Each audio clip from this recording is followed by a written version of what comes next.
Hi, my name is Karen Davis. I'm a senior scientist at the Krembil Brain Institute. I study pain and the brain. Becoming a scientist was something that was in the back of my mind from an early age.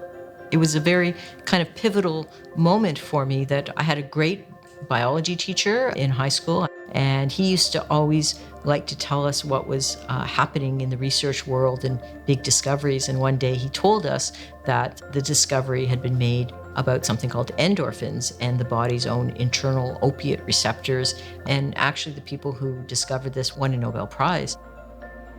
At the time, actually, in that biology class, we were studying the brain and we did brain dissections. And so that really got me thinking about how the brain controls things, and in a good way, and sometimes it can go wrong in a bad way, leading to all sorts of diseases. And so I was quite intrigued by that. I learned how to skate and to play hockey when I was in my mid-30s. I had a friend who was a really good hockey player who said to me one day, "You should be skating and playing," and she couldn't teach me. She said, "You need professional help." So I enrolled in some classes with 5-year-olds, and then I started to play. I've had many hockey injuries over the years, for sure. I fall all the time. What captured my interest initially was that somehow you might be able to control dealing with pain in a period of time on your own through what's in your brain. And it was also fascinating to me that everybody experiences pain differently. Those are the things that kind of really motivated me to try to understand, why do we have this issue? I love being a scientist for a variety of reasons. One is I get to read about, think about, and do things about stuff that's really fun and that I enjoy.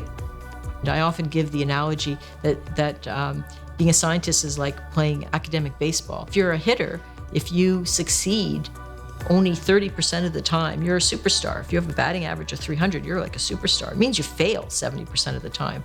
And it's kind of like that in science, that you can fail a lot and still be a superstar and still make a huge contribution to science. So it's really a joy to work in this kind of field that allows for that sort of discovery.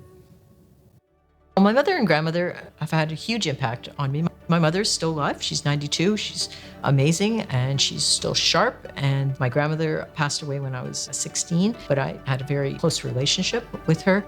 They were very strong women and were very bright.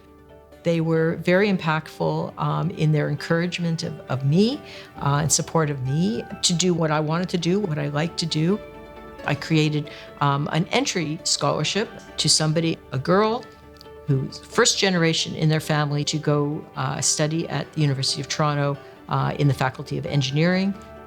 I also created it to honor my grandmother and mother, who didn't have opportunities to go to university, but were extremely bright and engaged women.